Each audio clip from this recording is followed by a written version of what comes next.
Vamos para o capítulo 3, falando sobre a ética ministerial.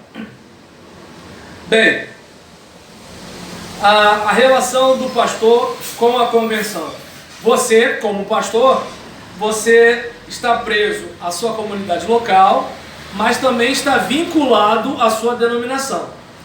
Então é importante você lembrar disso, porque eu lembro de uma situação de um amigo, ele, no caso, eu pensava que vocês da Metodista, quando tinha supervisor distrital, era um supervisor só, mas tem o de pastor, tem o de juventude, né? Então, e aí ele estava meio triste, porque ele queria muito que uma igreja participasse dos eventos denominacionais, mas essa juventude não era liberada. E aí, por exemplo, isso é um negócio que, além de ser triste, é algo que você tem que parar para pensar o seguinte: se eu pertenço a uma denominação, eu estou preparando o povo não para mim. A gente faz parte de um todo. É como, por exemplo, eu sou um pastor, mas onde o meu ministério foi reconhecido? O meu ministério, ele foi reconhecido na denominação batista. Então eu devo, por baixo, respeito. No mínimo, consideração. Né? Fica tranquila que eu já sei que está dando 8 horas, tá, Raíssa? Eu sei que vai dando 8 horas, ela vai começando a ficar mais... E aí, nesse caso, né, a relação, né, precisa ser uma relação com essa consciência, né, de que você não está solto no nada. E, por exemplo, com outros pastores, você não é o super pastor. Você é cercado de colegas obreiros. Entende? E assim, e eles não são aquelas pessoas que têm que fazer o que você bem entende.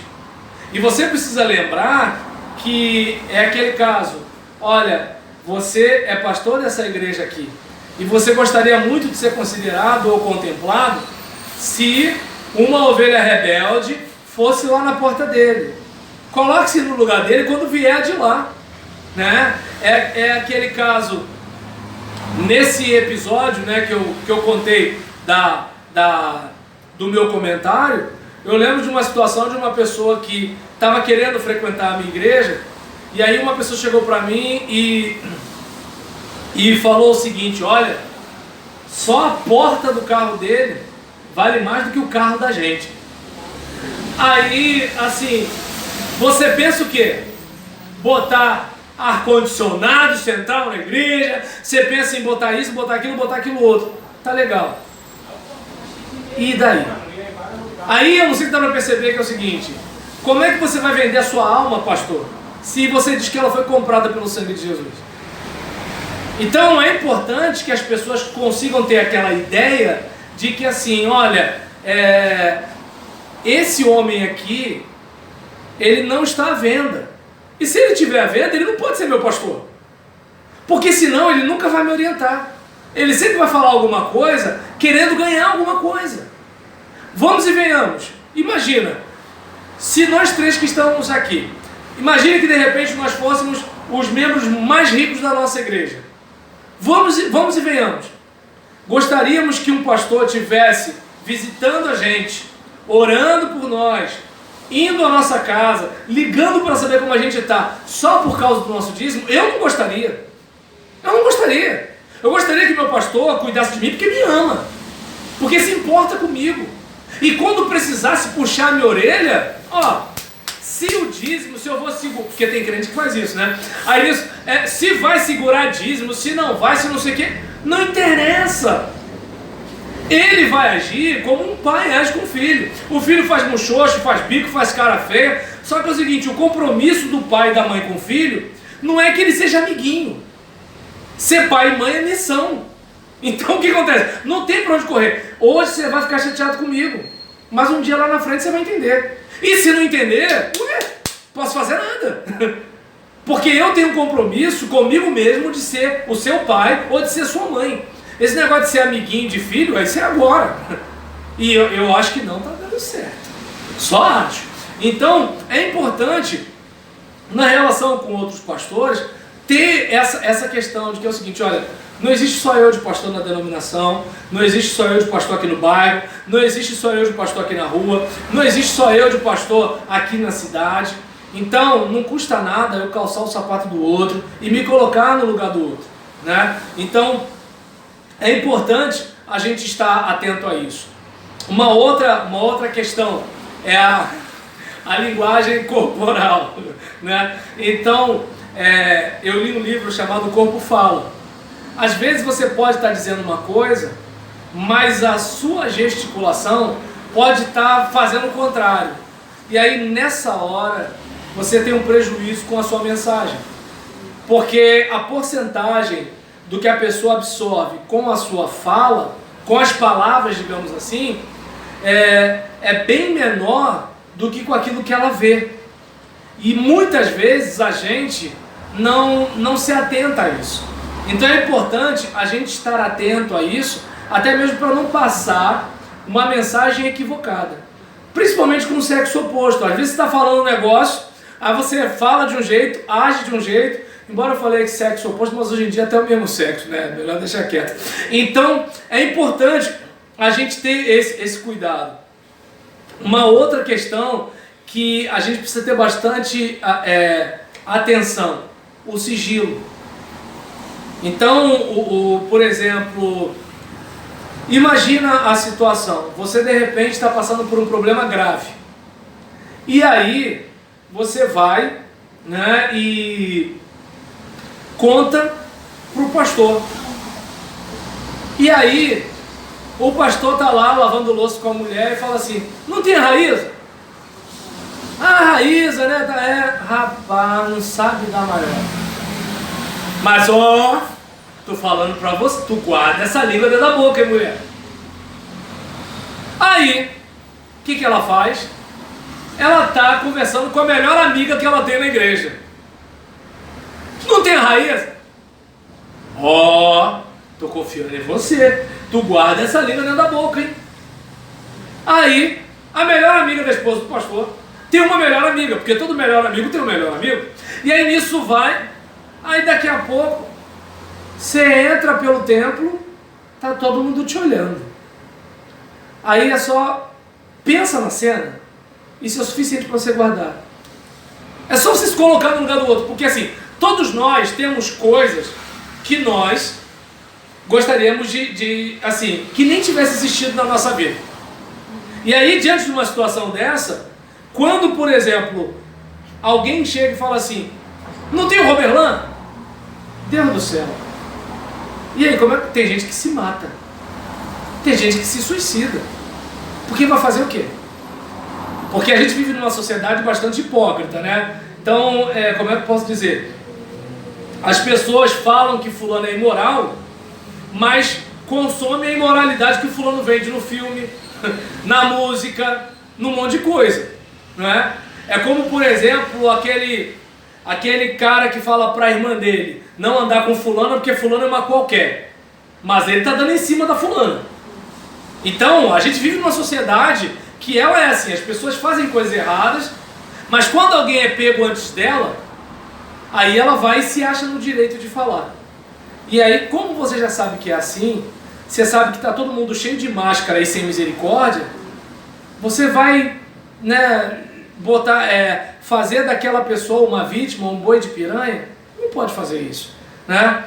A questão de finanças, em relação a finanças da igreja para quem não é crente, imagina bem, né? É aquele caso, vamos lá, a igreja teve tantas entradas, tanta saída, tem tanto no cofre, e aí nessa brincadeira, você está conversando com alguém, e aí vai que acontece alguma coisa, como é que fica? Eu lembro quando roubaram o cofre da nossa igreja, eu fui à delegacia, porque precisava, né? Precisava ter uma informação do relatório de ocorrência para poder ter na movimentação financeira a saída por causa dessa subtração. E aí nisso, além do desconforto, né, do inspetor, seu nome do seu pai, nome da sua mãe, nome da igreja, hora do culto, que hora acabou, onde você estava segunda-feira e terça, que hora não sei o que lá. Eu sei que foi umas 2 horas com essas mesmas perguntas. Quase que eu falei assim, chega, eu matei minha mãe. Entendeu? E aí tá aquela situação toda e tudo tal. Aí eu falei, tá, mas e agora, inspetor? Como é que a gente faz? Tem um jeito aí da gente reaver esse cofre? Ele falou, se fosse um carro, ia ficar mais fácil, mas como é que a gente vai procurar um cofre? E olha, pastor, um conselho. Eu, pelo menos, observo que vocês têm que ter mais cuidado com a informação do que acontece dentro da igreja para as pessoas de fora da igreja. Porque como alguém saberia de um cofre? Como alguém saberia da localização do cofre? Então eu não sei se dá para perceber que às vezes, né, você está empolgado, você está numa reunião de pessoas e para mostrar que sua igreja é top, não, porque a gente teve uma entrada de 20 mil no mês passado, mas a gente teve uma entrada de 50 mil esse mês. E olha, eu desejo, faço votos, que o Senhor nos abençoe para a gente ter uma entrada de 100 mil no mês que vem. E aí nessa brincadeira, você está todo feliz da vida, mas alguém está só escutando. Porque às vezes você está falando com A, mas B está ali, ó, bebendo um copo de Guaraná, escutando o teu papo. Ou então de repente a informação financeira está no papel. Você deixou solta, caiu no quintal de casa. Você não rasgou, foi para o lixo. Então é importante ter esse cuidado, né? A questão do cadastro dos membros. Não fornecer dados dos membros da igreja para vendedor, para político, para instituição financeira. São dados sigilosos. Até porque é o seguinte, aquele membro da sua igreja trabalha em que tipo de instituição? Quais são os riscos dessa pessoa? E mesmo que não tivesse risco nenhum, ela foi consultada? Então, eu não sei se vocês lembram daquele episódio da Cambridge Analytica, que teve uma situação de informações de pessoas em redes sociais, em que o Mark Zuckerberg falou que estava inocente, mas de informação, por exemplo, eu posto lá, eu, minha esposa, meu poodle, e aí alguns dados são pegos ali, e numa campanha política, a rede social informa dados, não os dados que o pessoal da campanha pode olhar lá na rede para ver, porque eu deixei lá, mas dados que eu não deixei lá, que estão de repente privados, ou só para um grupo específico, e mesmo que eu não tivesse feito, mas por que eu não fui consultado? Por que aquela mídia social ganha dinheiro com uma informação minha e eu não ganho dinheiro com a minha informação que eu ajudei a produzir? E aí nessa situação, por exemplo, teve um bafafá, tanto nos Estados Unidos quanto na Inglaterra, na União Europeia também, por causa dessa situação. Por quê? Porque às vezes você está dando informação sem ter o direito de dar. É a vida da pessoa, onde ela mora, o número dela. E detalhe, aquilo, beleza, eu dei, né, pro Joãozinho, meu primo que é vendedor, vai parar nele? Então é importante a gente ter tudo isso em mente. E por exemplo, alguns cuidados que são importantes. Sermões bíblicos, pode parecer absurdo, né, falar sermão bíblico, mas porque o sermão pode não ser bíblico. E aí nisso, sermões polêmicos, mas que não ataquem pessoas, não usar esboço de outro pastor, não afrontar obreiros da igreja, aquela questão do ataque, né? Mas a exposição bíblica tem que acontecer. Se Paulo tivesse aquela preocupação de não falar as coisas, como é que ele escreveria para orientar as igrejas? Então vocês dão para entender que assim, eu estou entrando no contraponto aqui com o autor do livro por causa disso, que assim, você não vai se esconder atrás do púlpito para atacar a pessoa, mas você também não vai deixar de pregar contra coisas erradas, porque o fulano vai achar que é indireta para ele. Tem que pensar nisso. E aí nisso, a pergunta de quantos minutos tem para pregar, é aquele caso, por exemplo, a gente está pregando num lugar e tem que saber o protocolo daquele lugar. Porque qual é a situação? Você foi lá no Japão, você está pregando não é para si, você está pregando para os japoneses. É como quando você faz uma comida, você não está fazendo uma comida para você, está fazendo para quem vai comer. Então você precisa pensar nisso com carinho. Ah não, vai ser do meu jeito. Espera aí, não custa nada ter respeito. Respeito. né? Respeito. E aí nesse caso, cuidado com os cachês de pregação. Eu lembro que uma vez uma jovem me perguntou quanto eu cobrava para pregar. E aí nisso eu falei, olha, varia muito da generosidade da igreja, porque tem igreja que me ajuda no combustível. Tem igreja que me ajuda muito mais no combustível, parece até que eu fui de avião, né? Tem igreja que me ajuda, me dando oportunidade para vender meus livros. Tem igreja que já me deu água de coco. Tem igreja que nem copo d'água me dá. Aí ela riu, entendeu? Então tem igreja que tem generosidade, tem igreja que não tem, entende? Então, assim, essas coisas, por exemplo, acontecem. E aí, por exemplo, eu não estou dizendo que é errado você chegar e perguntar assim, irmão, olha só, vou pegar a minha situação, eu nunca fiz isso, mas, por exemplo, hoje eu vivo só do meu ministério. Então, eu entendo que não seria errado se eu perguntasse para quem me convidar, irmão, olha só, sua igreja pode fazer alguma coisa para me ajudar ministerialmente? O que a igreja puder, eu estou muito feliz e abençoado. Agora, por exemplo, graças a Deus, tem situações que a igreja, né, se sensibiliza e dá uma gratificação ao pregador. Obrigado, pastor. Agora, quando isso não acontece, por exemplo, já aconteceu comigo de pregar numa igreja, e aí eu tinha que ir, o carro estava no vermelho. Eu falei, eu vou no vermelho, a igreja vai me dar um envelopinho, eu vou voltar, encho o tanque e volto para casa. Só que não. Eu nunca vi um carro movido a oração na minha vida como aquele dia. Tô eu, a mulher, o neném, aquele sol, não podia ligar o ar-condicionado, porque eu estava sem combustível, e aí começou a ficar assim, ó, piscando o tanque, ó. E eu ficava, meu Pai, meu Jesus, segura, né? Então, estou eu orando para não acabar. Aí você vai e olha para a estrutura da igreja e fala assim, quanto pesaria para aquela igreja me ajudar com 20 reais?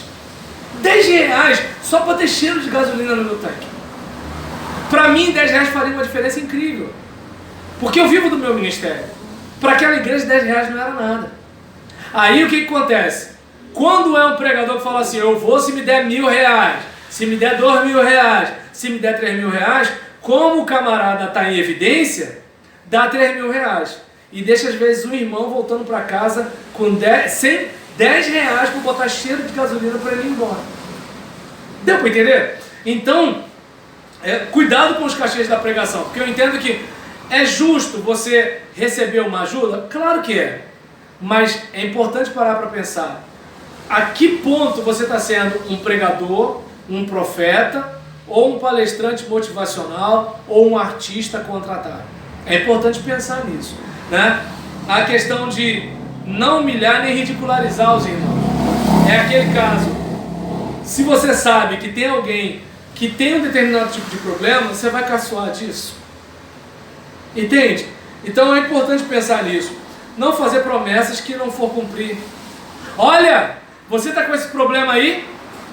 Se você der tanto, porque o dinheiro eu não sei qual é a conexão, mas se você der tanto, sua calvície vai acabar.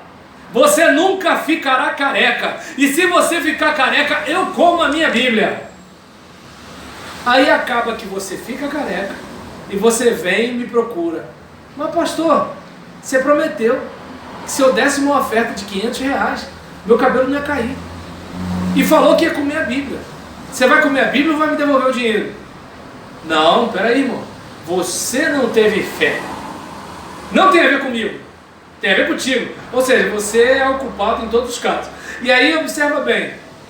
Aí eu lembro da musiquinha da Lauriette. Se Deus revelou, fala. Deus mandou, tem que falar. Mas se Deus não mandou, não fala. Quem brinca com fogo pode se queimar. Você está usando o nome de Deus, a palavra de Deus, falando ao povo de Deus.